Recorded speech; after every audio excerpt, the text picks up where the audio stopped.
He laughed in her face, tossing a crumpled $100 bill onto her cleaning cart in front of the entire executive board. He thought she was just a pathetic, broke ex-girlfriend scrubbing floors. He didn't know the floor she was scrubbing belonged to her husband, the most ruthless crime boss in the city. The 45th floor of the Manhattan high-rise was dead quiet at midnight, save for the rhythmic squeak of a wet mop against Italian marble. Chloe pushed her heavy yellow utility cart down the dimly lit corridor, the generic blue jumpsuit she wore swallowing her figure entirely. Her thick natural hair was pulled back into a severe, uncompromising bun, completely hiding the striking, flawless features that usually turned heads on Fifth Avenue. To the world of high finance operating out of this building, she was a ghost, a shadow, just another member of the night shift cleaning crew, which was exactly what she wanted them to think. Chloe Hayes, or rather, Chloe Ryu, though no one in this building knew her married name, swiped her master keycard against the heavy oak double doors of the senior vice president's office. The electronic lock flashed green, clicking open with a soft, satisfying sound. Stepping inside, the scent of expensive leather and stale scotch hung heavy in the air. This was the office of Bradley Preston, a rising star in the cutthroat world of corporate acquisitions. He was also, regrettably, Chloe's ex-boyfriend from her university days.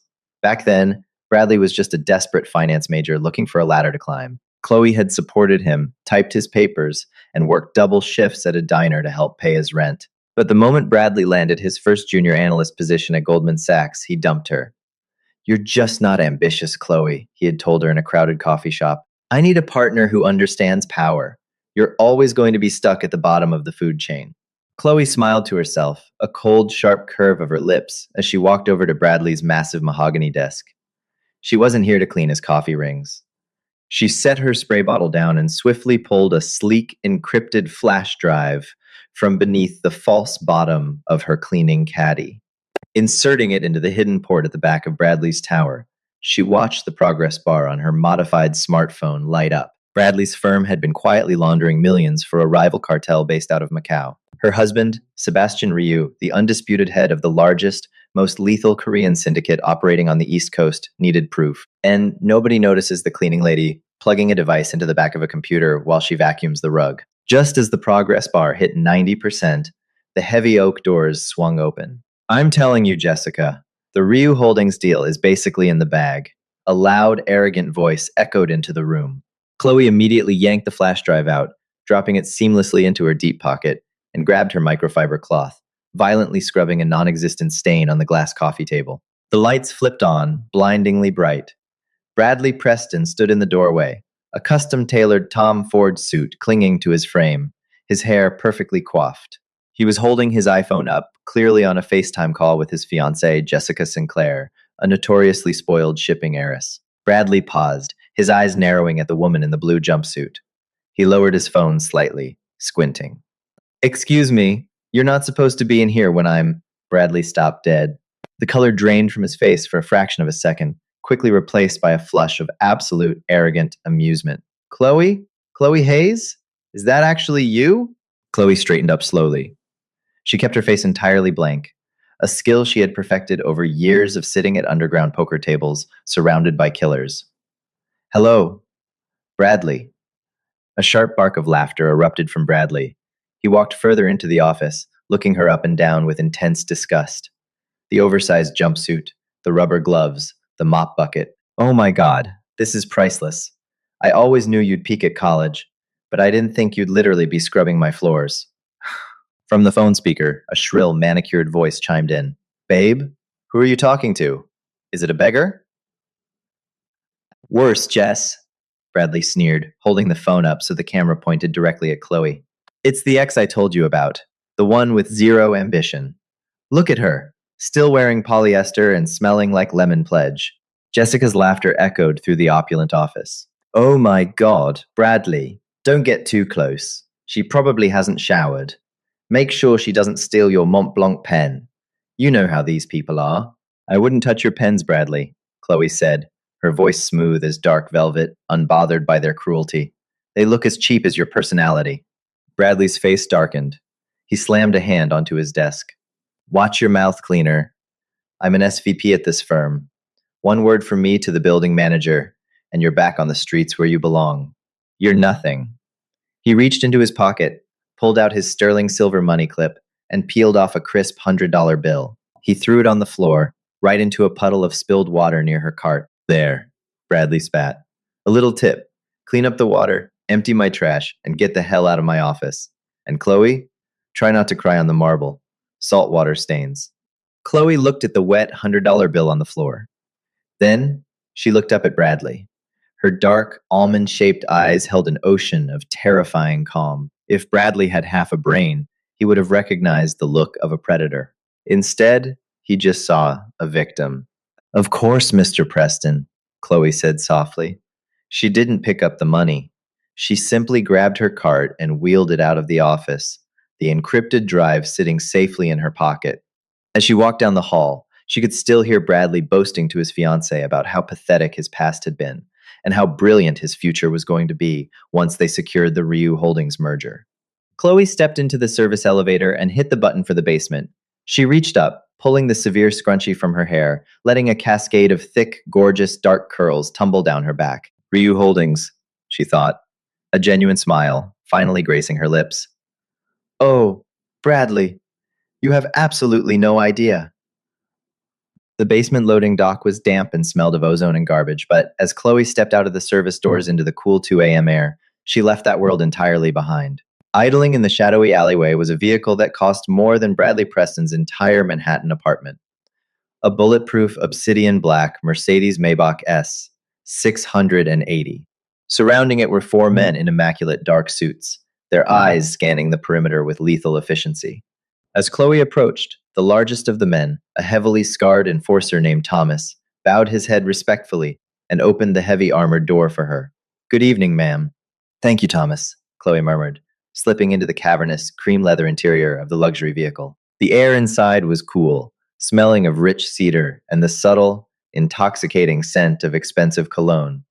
Sitting in the back seat, nursing a glass of Macallan 25, was Sebastian Ryu. Sebastian was a man carved from marble and shadow. His sharp jawline, high cheekbones, and piercing, dark eyes gave him the look of a movie star, but the cold, calculating aura radiating from him screamed violence. He was wearing a bespoke charcoal suit that hugged his broad shoulders perfectly.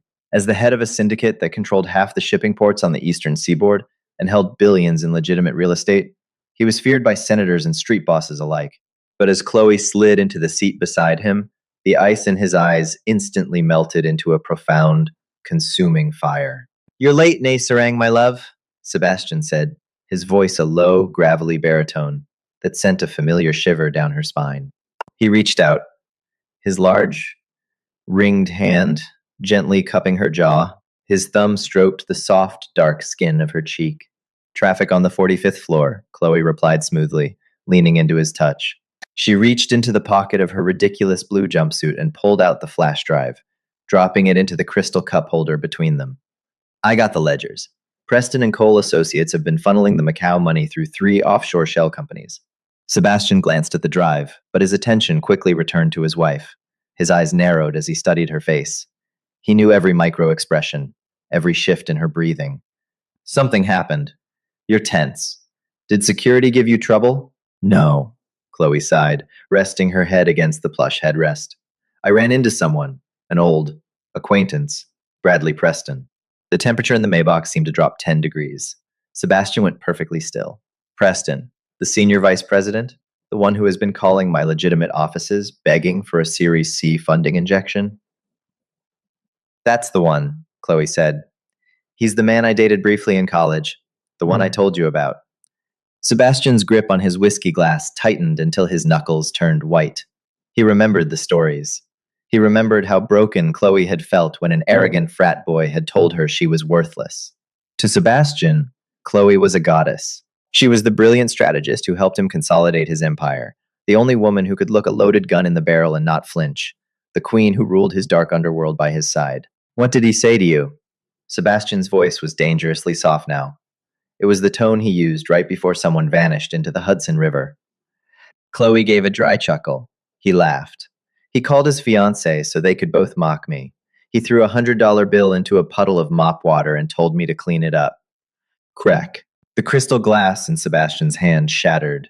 amber liquid and shards of glass raining down onto the floorboards. Chloe didn't even flinch. She just reached over, calmly taking a silk handkerchief from his breast pocket and gently wiping the whiskey and tiny drops of blood from his palm. Thomas, Sebastian growled, not breaking eye contact with Chloe. The glass partition separating the front rolled down silently. Yes, boss? Thomas asked. Call the team. I want Bradley Preston peeled alive. I want his firm burned to the foundations. I want. No, Chloe interrupted, her voice firm but gentle. She pressed her hand flat against Sebastian's chest, feeling the heavy, rapid thumping of his heart. No, Sebastian. Killing him is too easy. It's messy, and it doesn't hurt him where it matters. Sebastian's jaw clenched. He disrespected my wife. He treated my queen like a peasant. Blood is the only currency that pays for that. Let me handle him, Chloe said, a wicked, brilliant gleam lighting up her dark eyes. He thinks I'm a broke cleaner with no future. He thinks his firm is going to be saved by the mysterious, untouchable billionaire, Sebastian Ryu. He doesn't know that Ryu Holdings is us. Sebastian slowly relaxed back into the leather seat, a dark, predatory smile beginning to mirror hers. He loved it when she schemed. The charity gala at the St. Regis is this Saturday. Preston and his entire executive board will be there, expecting me to sign the term sheets to save their pathetic company. Exactly, Chloe purred. Bradley loves money. He loves status. He worships the ground wealthy people walk on. I want to stand in front of him, covered in diamonds, and watch the exact moment his soul leaves his body when he realizes the cleaner he mocked holds his entire pathetic existence in her hands. Sebastian leaned in, capturing her lips in a deep, bruising kiss that tasted of expensive whiskey and absolute power. Whatever you want, my queen, the board is yours to play. He pulled back slightly, his eyes burning with lethal devotion. Tomorrow we go to Cartier. And, Schiaparelli, if you are going to crush a man's ego into dust, you should be wearing a custom gown while you do it. Chloe smiled, looking out the tinted window as the Maybach merged onto the highway, speeding toward their fortress-like estate in Alpine, New Jersey. The blue jumpsuit suddenly felt incredibly heavy. She couldn't wait to burn it. Bradley Preston had wanted a woman who understood power. On Saturday night, he was going to get a masterclass. The Astor Ballroom at the St. Regis, New York was a masterclass in Gilded Age opulence, glittering beneath the light of massive crystal chandeliers. Waiters in white tuxedos wove seamlessly through the crowd of billionaires, politicians, and socialites, carrying silver trays burdened with flutes of vintage Dom Perignon. Standing near the ice sculpture centerpiece, Bradley Preston checked his Rolex for the fourth time in 10 minutes. He adjusted the lapels of his midnight blue tuxedo, trying to project an air of relaxed confidence, though his palms were beginning to sweat. Stop fidgeting, Bradley, Jessica scolded, adjusting the neckline of her blindingly bright pink Oscar de la Renta gown. You're going to wrinkle your suit. Is he coming or not? He'll be here, Bradley snapped, though his voice lacked its usual arrogant bite. He turned to the older gentleman standing beside them, Richard Harrington, the CEO of Preston and Cole Associates. Sebastian Ryu's assistant confirmed the RSVP this morning, Richard. Once he signs the term sheets tonight, Ryu Holdings will inject the $400 million we need. Our liquidity crisis will be over by Monday. Richard took a sip of his scotch, his eyes scanning the room nervously. He better, Bradley. If the SEC looks too closely at our Q3 discrepancies, or if those missing funds from the Asian shipping accounts aren't reconciled, we are all facing federal indictments. Relax. I have it completely under control, Bradley lied smoothly, burying the spike of sheer panic in his chest. The Macau cartel money was a ticking time bomb. He had skimmed just enough off the top to finance his lavish lifestyle and keep Jessica happy, but the cartel was asking questions. The Ryu Holdings merger was his only life raft. He could bury the missing millions in the massive influx of clean corporate capital. Suddenly, a hush fell over the chaotic ballroom. It didn't happen all at once, but rather like a wave of silence rolling from the grand mahogany entrance doors toward the back of the room. The string quartet in the corner faltered, the cellist losing her rhythm as she stared. Sebastian Ryu had arrived. He moved through the room like a panther stalking through a garden of glass. He wore a bespoke, razor-sharp Oswald Boateng tuxedo that highlighted his broad, formidable shoulders. The cold, impenetrable aura of danger he radiated was a stark contrast to the polite, soft society men surrounding him. The crowd instinctively parted, terrified of standing too close, yet completely unable to look away. But it wasn't just Sebastian who had the room paralyzed. It was the woman on his arm. Bradley's breath caught in his throat. He squinted, trying to process the impossible image in front of him. The woman walking beside the most feared and powerful billionaire in the city was a vision of absolute, untouchable royalty. Her deep, rich, melanated skin glowed under the chandeliers, flawless and radiant. Her thick, dark hair, previously hidden in a severe bun, was now swept up into an intricate, cascading updo that exposed the long, elegant line of her neck. She was wearing a custom deep emerald Schiaparelli haute couture gown that clung to her curves before trailing into a dramatic, sweeping train. Resting against her collarbone was the legendary Cartier Panthère necklace, dripping with enough flawless white diamonds and emeralds to buy the entire St. Regis Hotel outright. She looked like a queen. She looked lethal. And she looked exactly like the cleaning lady he had thrown a $100 bill at 48 hours ago. Good God, Richard Harrington whispered, adjusting his glasses. Who is that? I thought Ryu was notoriously single. She's magnificent. Jessica scoffed, her face twisting into a mask of ugly jealousy. She's probably just some high-priced escort he hired for the night. Look at her. She looks so smug. Bradley couldn't speak. His brain felt like it was short-circuiting. Chloe? It couldn't be. How could Chloe Hayes, the broke, unambitious girl who used to split a $12 pizza with him, be dripping in millions of dollars of Cartier? How could she be standing shoulder to shoulder with the head of a global syndicate? Bradley. Richard nudged him sharply. They're coming this way. Get your head in the game. This is our moment. Introduce us. Bradley swallowed hard, forcing a plastic, trembling smile onto his face as Sebastian and Chloe stopped a few feet away. Up close, the aura of power emanating from the couple was suffocating. Mr. Ryu. Bradley stepped forward, extending a slightly shaking hand. Bradley Preston, Senior Vice President of PNC Associates. We are immensely honored you could join us tonight. And, Bradley's eyes darted to Chloe. He tried to find a hint of the pathetic woman he knew, but her dark eyes were cold, amused, and terrifyingly sharp. I believe I know your guest. Sebastian did not look at Bradley's extended hand. He simply stared at it until Bradley, flushing dark red, slowly lowered it back to his side. Do you? Sebastian asked, his voice a low, rumbling threat that made the hair on the back of Bradley's neck stand up. Yes, Bradley forced a laugh, turning to Richard. Actually, Richard, this is an old acquaintance from college, Chloe Hayes. Though, I must admit, Chloe, I'm incredibly surprised to see you here. Did you get lost on your way to the service elevator?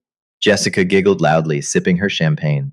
Oh, Bradley told me all about you. Are you moonlighting as a +1 now? The cleaning business must be slow. A heavy, dead silence fell over their small circle. Richard Harrington looked between Bradley and the billionaire, sensing a catastrophic shift in the atmosphere. Sebastian Ryu smiled, but it was a smile devoid of any warmth. It was the smile of an apex predator, right before it snapped its jaws shut. Thomas, Sebastian said softly, not taking his eyes off Bradley. The towering, heavily scarred enforcer stepped out of the shadows behind Sebastian, holding a sleek black leather portfolio. He handed it to Chloe. You are mistaken, Mr. Preston, Sebastian said, his voice echoing loudly enough for the surrounding elite to hear. She is not my guest, and her name is not Hayes. Allow me to introduce you to the co-chair of Ryu Holdings, and my wife, Chloe Ryu. Bradley felt the blood drain from his head so fast he swayed on his feet. The room began to spin. Wife? Co-chair? Wife? Bradley stammered, his eyes wide with horror. But the other night, you were cleaning my office. You had a cart. Chloe stepped forward, the diamonds at her throat, catching the light like shards of ice. It's amazing what people will say in front of the cleaning staff, Bradley. They treat us like we're invisible, like we're part of the furniture. You'd be shocked at the financial crimes you can uncover just by emptying a trash can. Richard Harrington stepped forward, pale and sweating. Mrs. Ryu, I assure you, whatever this is, it's a misunderstanding. We are a reputable firm. Are you Richard? Chloe asked, her velvet voice dripping with lethal grace. She opened the black leather portfolio and pulled out a stack of documents, handing them directly to the CEO. Because these ledgers, pulled directly from Mr. Preston's encrypted hard drive 2 nights ago, tell a different story. Bradley lunged forward, panic completely overriding his survival instincts. Give me those! You stole data from my office! That's illegal! Before Bradley could even take a full step, Thomas's massive hand clamped onto his shoulder, squeezing with enough crushing force to make Bradley drop to his knees on the marble floor with a pathetic yelp. Do not raise your voice at my wife, Sebastian warned, his tone sending a visible shudder through the crowd of onlookers. Chloe ignored Bradley, writhing on the floor, and focused on Richard, whose eyes were scanning the documents in absolute horror. As you can see, Richard, your brilliant senior vice president has been using your firm's infrastructure to launder roughly $45 million for the Golden Dragon Syndicate out of Macau. He's been skimming a 5% operational fee off the top to fund his own personal accounts. Jessica dropped her champagne glass. It shattered on the marble. Bradley, you stole cartel money? Jess, baby, I can explain, Bradley whimpered from the floor, clutching his aching shoulder. And Chloe continued smoothly, turning her piercing gaze to Bradley. He planned to use the $400 million from Ryu Holdings to balance the books before the SEC audit next month. He thought we were his golden ticket.